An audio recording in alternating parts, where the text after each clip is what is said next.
Hola amiguitos, bienvenidos a este nuevo video de Stigmad. Espera, estoy de nuevo en el canal del Profe Jordi, pues en esta colaboración voy a hablar de cómo aprender cálculo multivariado. En algunos cursos se puede llamar como cálculo vectorial. Lógicamente, para poder comenzar con este video tenemos que hablar de lo que son los vectores, por eso su nombre, cálculo vectorial. Recordemos que un vector es un par ordenado, o un punto, o un segmento con dirección. Aunque parezca algo insignificante, son realmente importantes para la física, ya que una gran cantidad de magnitudes en física son vectores. Por ejemplo, en mecánica clásica se tiene a la posición, a la velocidad, la aceleración, la fuerza, el trabajo, el momento, el torque, etc. Aparte, su estudio matemático es bastante detallado. Un vector de dos componentes se puede representar como un par ordenado horizontal o vertical. Al ser de dos componentes y estos ser números reales, se le coloca que este vector pertenece a los reales, con superíndice 2, donde el superíndice indica la cantidad de elementos en el vector. Si tenemos R super 5, ese vector tendrá 5 elementos, y de la misma forma si tenemos un vector que pertenece a R super n, este tendrá n elementos. Ahora bien, la representación geométrica de un vector de dos componentes es un segmento en el plano XY bidimensional, donde la primera componente le corresponde al valor en el eje de las X, mientras que el segundo le corresponde al eje de las Y. Cabe aclarar que existen más formas de medir y de representar vectores. Por ejemplo, está la forma polar y en este caso esta es la forma rectangular de un vector. Pero, más que nada, su representación es en un plano bidimensional. Antes de continuar es preciso mencionar que el símbolo que parece una E alargada es el símbolo de pertenencia a cierto conjunto. Por ejemplo, este vector que pueden observar pertenece al conjunto de R super 2, también conocido como R2 para su simplificación, y su representación geométrica es esta que pueden observar, es decir, una unidad en el eje de las X y dos unidades en el eje de las Y. De la misma forma, este otro vector U también está dentro del conjunto de R2, y su representación geométrica es esta de aquí, siendo 6 unidades en el eje de las X y menos 4 unidades en el eje de las Y. De la misma forma, un vector de 3 componentes es un segmento en el espacio tridimensional XYZ, por lo que pertenecerá al conjunto de R super 3, o también R3. Se pueden hacer varias operaciones con los vectores, por ejemplo sumarlos, que se realiza componente a componente de ambos vectores. De la misma forma existen varios tipos de multiplicación, de los cuales se puede destacar dos, por ejemplo, el producto escalar o producto punto, donde dicho producto se calcula tras la suma de la multiplicación de elemento con elemento de ambos vectores. Es por eso que se puede escribir como la suma desde i igual a 1 hasta n del producto de los componentes de los vectores. Y como pueden observar, el resultado será un escalar, es decir, el resultado no será un vector, sino un número convencional. Otro de los productos es el producto vectorial o producto cruz también conocido, definido como el determinante de ambos vectores, donde el resultado será un vector perpendicular a los dos vectores. Cabe mencionar que el producto vectorial está definido para el espacio vectorial R3, por eso solo están presentes 3 componentes de los vectores. Pero bueno, ya que hicimos un poco de énfasis en lo referente a vectores, el siguiente paso es el de enfatizar en funciones de más de una variable, pero para eso vamos a ver un ejemplo con una función convencional de una variable. Dicha función será f de x igual a x cuadrada, donde el dominio serán los valores que pueden entrar en la función. En este caso el dominio de esa función son todos los números reales, ya que podemos meter cualquier número real, sin que la función se indetermine. De la misma forma, el rango son los valores que arroja la función después de transformar el valor inicial. En este caso, el rango son todos los números mayores o iguales a 0, porque recordemos que esta es una función cuadrática, la cual representa una parábola hacia arriba. Ahora vamos a ver esta otra función.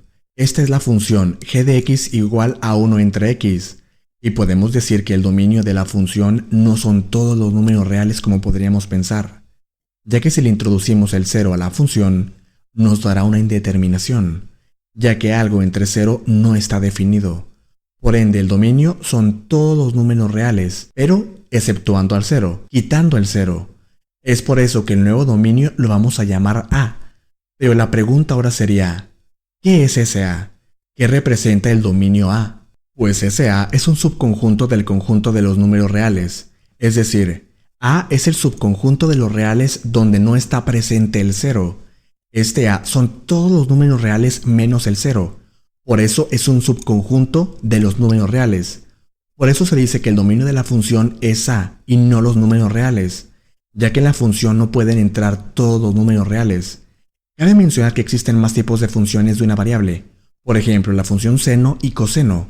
De la misma forma están las funciones trigonométricas hiperbólicas, o bien las funciones exponenciales.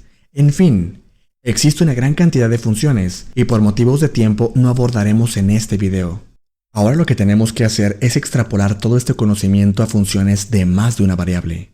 Para adentrarnos a eso, debemos de mencionar que una función de una variable, por ejemplo la función f de x igual a x, va de los reales a los mismos reales. Por eso se coloca esta expresión, que indica lo antes mencionado.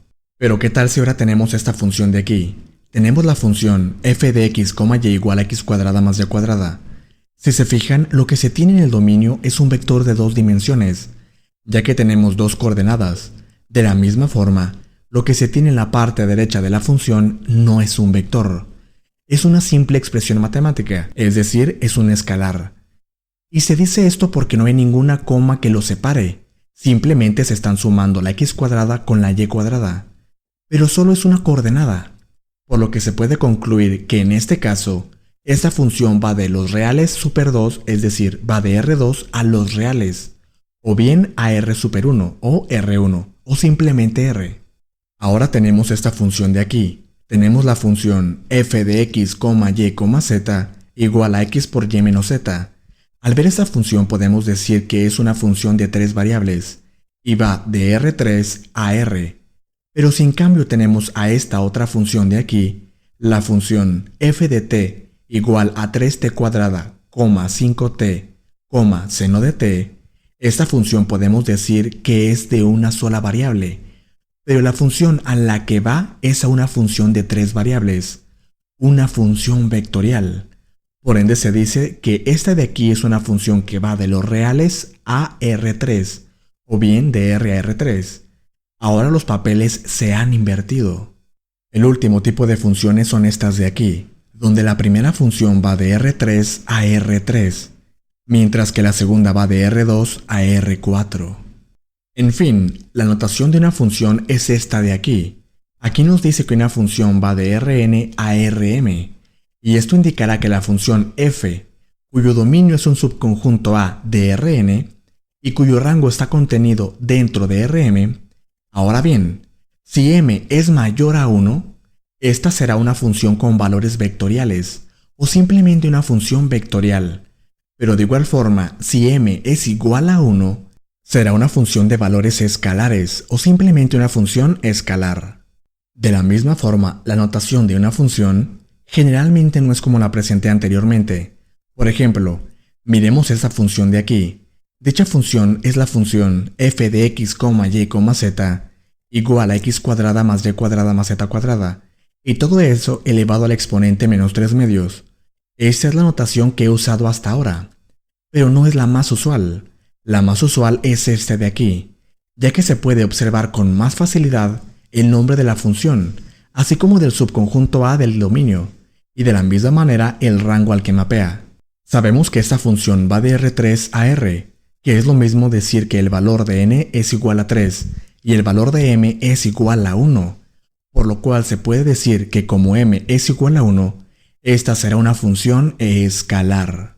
Antes de continuar debemos de hacer mención que para R3 usamos la notación de x, y, z, pero si fuese una función de más variables, cada variable se denotará con la x, pero para diferenciarla se colocará un subíndice que indique la variable en cuestión, y esta será la forma vectorial de representarla. Ahora que vimos esto, tenemos que entender la forma geométrica de las funciones de varias variables. Pero lamentablemente muchas de esas funciones son imposibles de graficar y entender físicamente en el espacio tridimensional. Y esto es por el hecho de que no podemos visualizar objetos de más de 3 dimensiones. Nosotros no podemos entender cómo sería una función que va de R3 a R o espacios superiores. Y esto es por el hecho de que no nos podemos imaginar el hiperespacio de 4 dimensiones o bien de dimensiones superiores. Pero aunque no las entendamos gráficamente, podemos entender sus propiedades por medio de las matemáticas. Es por eso que para gráfica de funciones vamos a hablar únicamente de funciones que van de R2 a R, pero no mostraremos la forma en que se grafican, solo mencionar que para graficarlas se utilizan las curvas de nivel y superficies de nivel, pero será mucho más sencillo graficarlas con algún software, ya que será muy complicado hacerlas a mano. Por ejemplo, la gráfica de la función f de x, y igual a x cuadrada más y cuadrada es esta de aquí. Esto de aquí tiene forma de paraboloide. De la misma forma se tiene esta otra función de aquí. Se tiene la función f de x, y igual a e a la xy, donde podemos decir que este tipo de funciones es una función exponencial en dos variables. De la misma manera se tiene la función f de x, y igual a seno de x por y, siendo esta una función trigonométrica en dos variables, y así podemos seguir con una infinidad de funciones. Así que si me siguen el hilo, podrán saber que las gráficas se pueden graficar con suma facilidad en software, y únicamente funciones de R2 a R. Si la función es una función vectorial, la representación de la misma no será como una gráfica como tal, sino un campo vectorial. Las gráficas siguientes son ejemplos de campos vectoriales. Cada una de estas son diferentes tipos de campos vectoriales bastante utilizados. Ahora que sabemos todo esto, tenemos que saber si las funciones de varias variables se pueden derivar, o bien, que es lo mismo, diferenciar. Pero recordemos que para que exista la diferenciabilidad, la función debe de ser continua dentro del intervalo de derivación y. Recordemos que una función es continua si no está rota o no tiene saltos. Recordemos que la derivada se define como un límite, en particular este de aquí. Extrapolando la definición de la derivada para más de una variable, se tiene esto de aquí, pero cabe aclarar que aquí se está dividiendo entre un vector, pero la división entre vectores no está definida. Por ende, se puede decir que esta definición no nos servirá de mucho, por lo que tenemos que buscar otro tipo de derivadas. Por eso se acuñó el término de derivadas parciales. Dichas derivadas derivan únicamente alguna variable, y las demás variables se toman como constantes. Esta es la definición de derivada parcial. Vamos a hacer un ejemplo de derivadas parciales.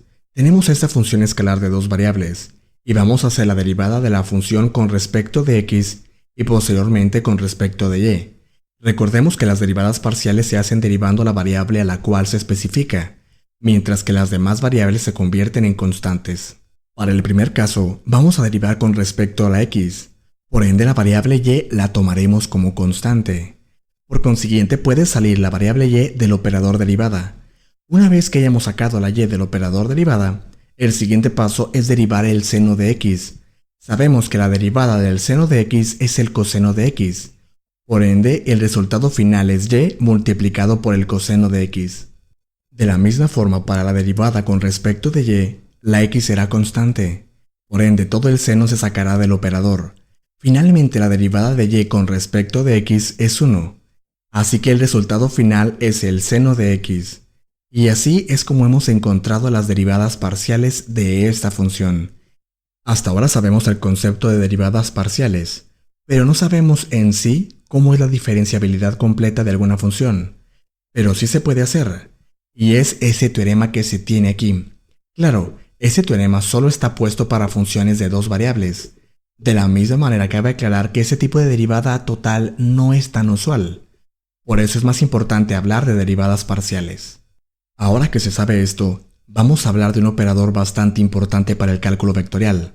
Dicho operador es el operador nabla, el cual se define como el operador vectorial de derivadas parciales, que en general sería este de aquí, pero si lo simplificamos a R super 3, se tendrá esto de aquí. Con el operador nabla podemos definir nuevos operadores, por ejemplo el operador gradiente, donde dicho operador es el vector de derivadas parciales, pero ahora aplicado a alguna función. Si se obtiene el gradiente de la función f en tres variables, se tendrá lo siguiente. Si se fijan, cada derivada parcial se está aplicando a la función f, pero en cambio si tuviésemos el gradiente de otra función, entonces las derivadas estarán aplicadas a dicha función. Vamos a calcular el gradiente de la función f de x, y, z igual a x por y por z. Para calcular el gradiente es necesario obtener las derivadas parciales respecto a x, a y y a z. Dichas derivadas se hacen fijando una variable y tomando las demás como constantes. Así, al sacar cada derivada parcial se obtiene el siguiente resultado. Finalmente, al sustituir dichos valores en su respectivo lugar, se obtiene lo siguiente, que corresponde al valor del gradiente de esta función. Existen otro tipo de operaciones importantes referentes a la diferenciación, por ejemplo la derivada direccional, la divergencia y el rotacional, donde la divergencia es el producto escalar o producto interno del operador nabla con alguna función vectorial, y de la misma forma el rotacional es el producto vectorial o producto cruz entre el operador nabla con una función vectorial, y del mismo modo se tiene el laplaciano de una función escalar, definido como la suma de las segundas derivadas parciales de la función f. Cuando hablamos de funciones vectoriales, siempre nos referimos a campos vectoriales, por lo que la divergencia y el rotacional están enfatizados a los campos vectoriales.